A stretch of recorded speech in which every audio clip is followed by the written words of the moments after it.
Budget जो है वो पेश कर दिया गया है। मध्य प्रदेश का और वित्त मंत्री जगदीश देवड़ा ने ये बजट पेश किया है और बजट 2025 में की क्या कुछ बड़ी बातें हैं वो भी हम आपको लगातार बता रहे हैं। ज्ञान पर आधारित ये बजट है, यानी कि गरीब, युवा, अन्नदाता यानी कि किसान और नारी पर यह बजट फोकस है। 4,21,032 करोड़ का ये बजट पेश किया गया है। वित्त मंत्री की ओर से जीरो वेस्ट बजटिंग प्रक्रिया से यह बजट तय किया गया है। कोई नया टैक्स इसमें नहीं है।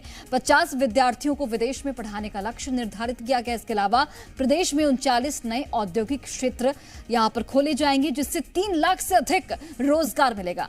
प्रदेश में डिजिटल यूनिवर्सिटी भी खुलेगी, राष्ट्रीय रक्षा विश्वविद्यालय खुलेंगे। इसके अलावा उद्योगों के लिए 30,000 इंसेंटिव तय किया गया है। मुख्यमंत्री कृषि उन्नति योजना शुरू होगी।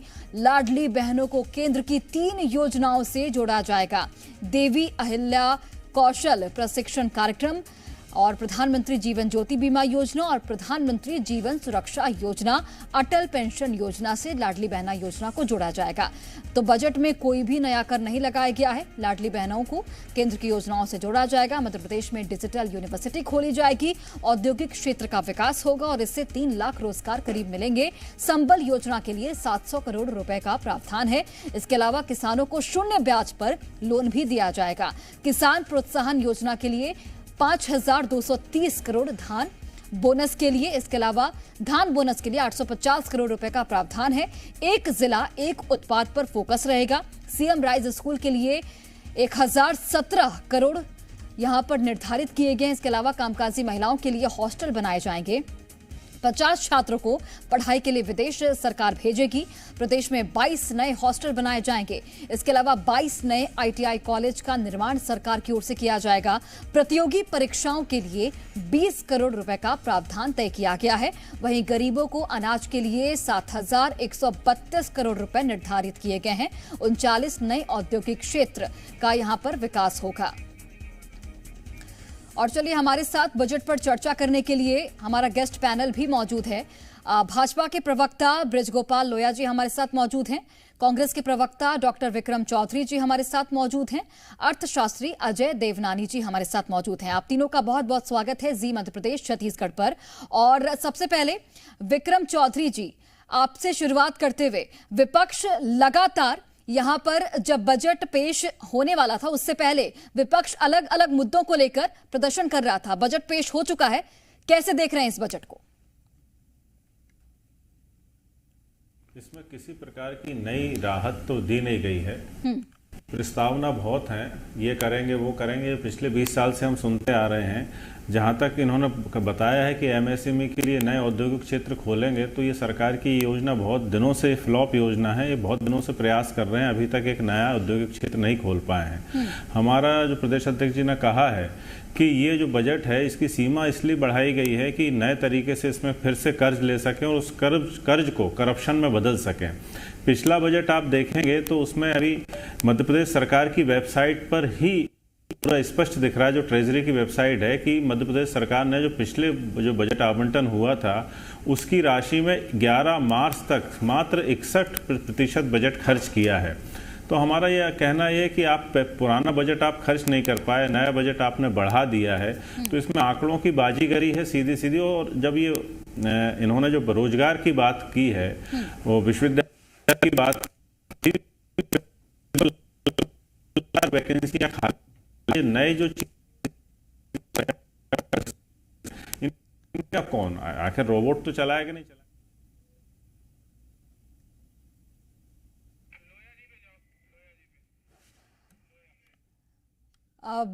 बृजगोपाल लोया जी भी हमारे साथ जुड़े हैं। विक्रम जी, आपके पास लौटती हूं मैं। बृजगोपाल लोया जी, जिस तरीके से विपक्ष अभी भी आरोप लगा रहा है कि कुछ नया नहीं है बजट में, पुराने बजट को भी आप लोगों ने सही तरीके से, यहां पर लौटती हूं सर मैं आपके पास। फिलहाल कुछ तस्वीरें महत्वपूर्ण सामने आ रही है, वो दिखाते हैं।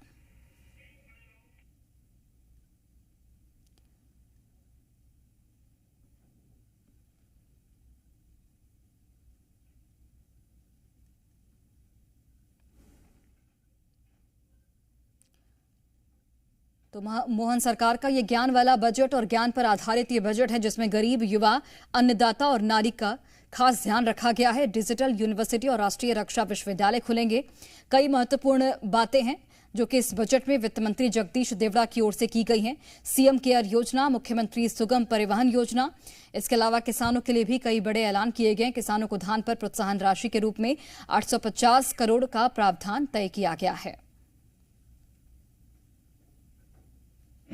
और जो 2047 की हमारी यशस्वी प्रधानमंत्री के माध्यम से $2 ट्रिलियन की जो इकोनॉमी है, अर्थात 250 लाख करोड़ का बजट का जो रोड मैप तैयार किया गया है, उसी सिलसिले में अपने बजट को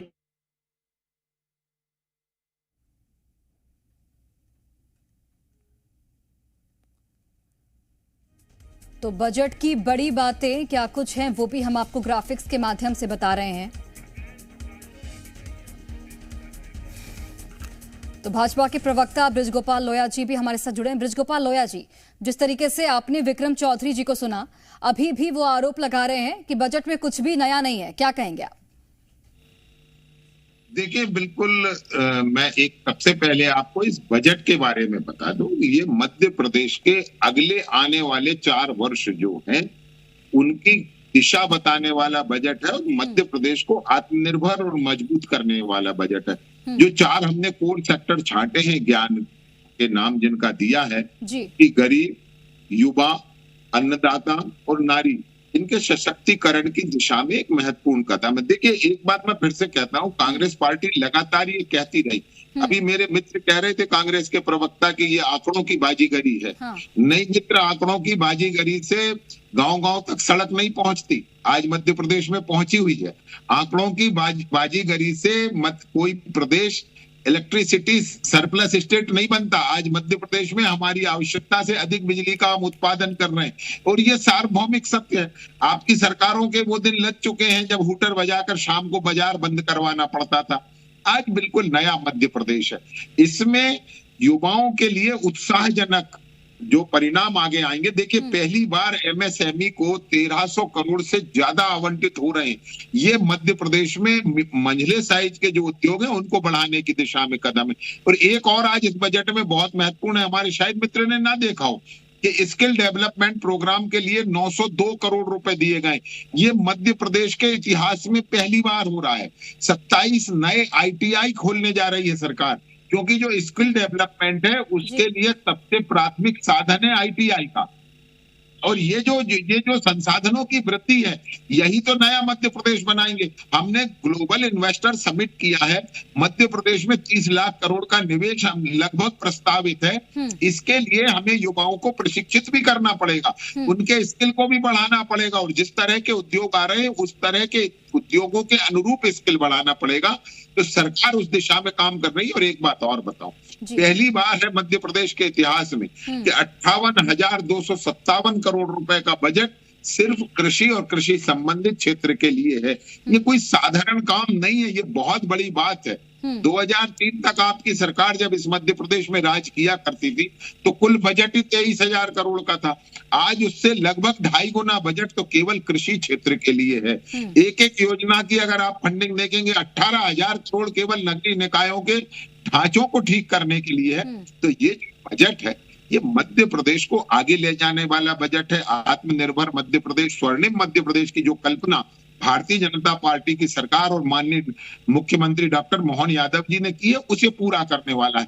और एक और महत्वपूर्ण विषय है जिनको ये लोग छोड़ देते हैं कि किस तरह से मध्य प्रदेशों में आदिवासियों के कल्याण के लिए जो योजनाएं हैं जिन्हें हमने हाथ में लिया है उनको पूरा करने का काम कर रहे हैं। जो विशेष आदिवासी समुदाय हैं, बेगा है, भारिया है, सहरिया है, उनको 1500 रुपए प्रतिमाह निरंतर बना रहेगा। ये आज में और उसके लिए अलग से प्रावधान है। उनको हम आवास उपलब्ध करा सके, उसके लिए बजट में प्रावधान है। बजट के बारे में ये हर वर्ग का इस बजट में ध्यान रखा गया है और सर्वांगीण विकास हो हर वर्ग का, इस सोच के साथ सरकार ने बजट पेश किया है। हमारे तमाम सहयोगी अलग अलग यहाँ पर जुड़े हुए हैं, अलग अलग शहरों से। रतलाम से हमारे सहयोगी चंद्रशेखर भी जुड़े हैं, जो कि लोगों से भी बातचीत करेंगे कि वो इस बजट को किस तरीके से देखते हैं। ये चंद्रशेखर, क्या बजट चूंकि पेश हो चुका है, किस तरीके से वहां के लोग इस बजट को देख रहे हैं? बातचीत भी कीजिए आप।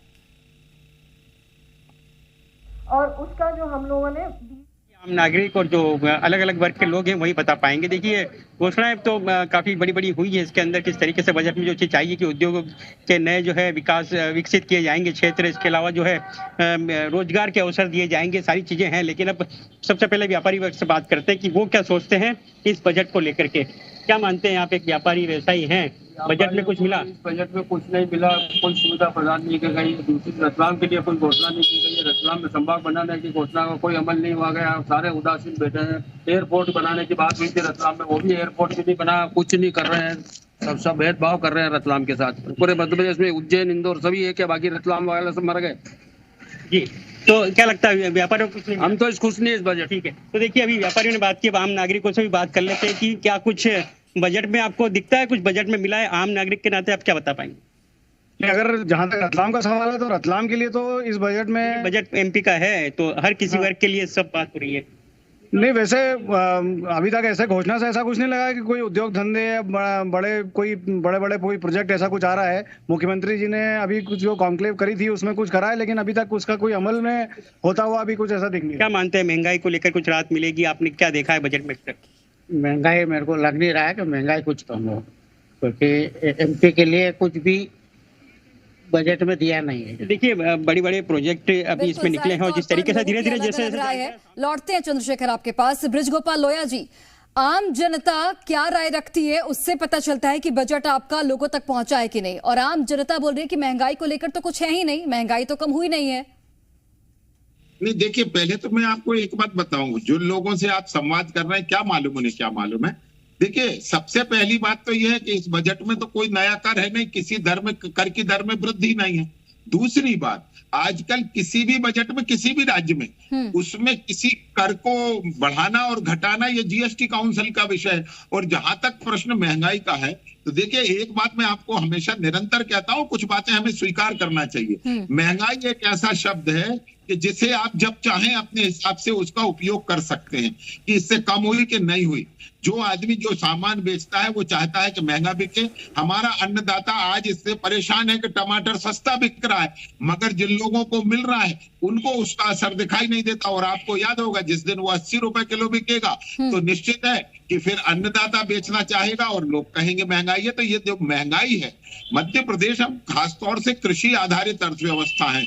यदि हम 2600 रुपए प्रति क्विंटल गेहूं का दाम देंगे जो पूरे देश में 2425 रुपए, यदि हम मध्य प्रदेश 2600 देगा तो निश्चित है कि उससे कुछ ना कुछ तो फर्क पड़ेगा। मगर यदि हमें अन्नदाता के पास तक पहुंचाना है तो ये हमें उठाना पड़ेगा। एक बात और कहता हूं, जिन लोगों ने अभी बजट पर प्रतिक्रिया दी है, रतलाम को क्या मिला ये इतनी जल्दी आपको समझ में नहीं आएगा, मगर मध्य प्रदेश में जो मिला उसमें रतलाम के हिस्से में कोई कमी नहीं होगी। ये बड़ी जिम्मेदारी के साथ कह रहा हूं, क्योंकि देखिए, ये बजट मध्य प्रदेश का है। इसके अब आपको कल के अखबार तक का इंतजार कीजिए कि रतलाम को क्या क्या उससे मिलेगा। ये आपको कल तक समझ में आएगा कि जितनी भी योजना है, क्या रतलाम में किसान नहीं है, क्या रतलाम में आदिवासी नहीं है, क्या रतलाम में महिलाएं नहीं है, क्या रतलाम में युवा नहीं है। उन सबके कल्याण की अगर पूरे मध्य प्रदेश में बात हो रही है तो रतलाम भी मध्य प्रदेश का एक महत्वपूर्ण हिस्सा है। उसका कल्याण अपने आप साथ होगा और उसका विकास भी साथ होगा। ये अलग अलग पार्ट। ठीक है बृजगोपाल लोया जी, हमारे साथ वरिष्ठ पत्रकार भी जुड़े हैं, उनसे मैं इसका विश्लेषण कराना चाहूंगी। रमेश शर्मा जी, बहुत स्वागत है आपका जी मध्य प्रदेश छत्तीसगढ़ पर।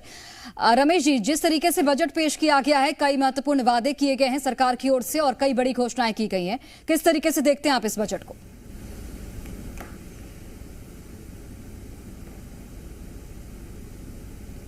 कि इसमें कोई नया टैक्स नहीं लगाया और फिर बिना लगाए टैक्स जो है बजट 4,21,000 करोड़ तक अगर जा रहा है तो मैं समझता हूं ये बजट जो है कहीं ना कहीं एक बात अच्छी है।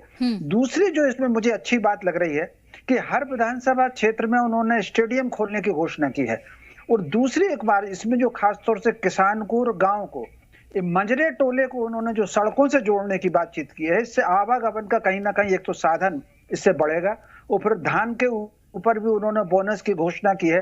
और फिर जिस तरीके से सीएम राइज स्कूलों को बढ़ाना, आईटी महाविद्यालयों को बढ़ाना और स्किल डेवलपमेंट पर खास तौर से ज्यादा फोकस करना, क्योंकि आने वाला समय अब नौकरी का कम होगा, स्किल डेवलपमेंट का समय होगा। इस बजट में स्किल डेवलपमेंट को भी उन्होंने फोकस किया हुआ है। बाकी तो फिर चूंकि उन्होंने अन्न निःशुल्क देने की बात की है तो आमतौर पर मैं इस तरह की जो निशुल्क वाली है कहने के लिए तो हम प्रशंसा करते हैं, लेकिन इससे थोड़ा बचना चाहिए। व्यक्ति आत्मनिर्भर बने, इस पर जोर देना चाहिए। तो मैं समझता हूं प्रदेश को आत्मनिर्भर बनाने की दृष्टि से, और फिर उन्होंने कहा कि 39 नए औद्योगिक क्षेत्र जो डेवलप करेंगे, मैं समझता हूं आधारभूत ढांचा इस बजट से मध्य प्रदेश का मजबूत होगा।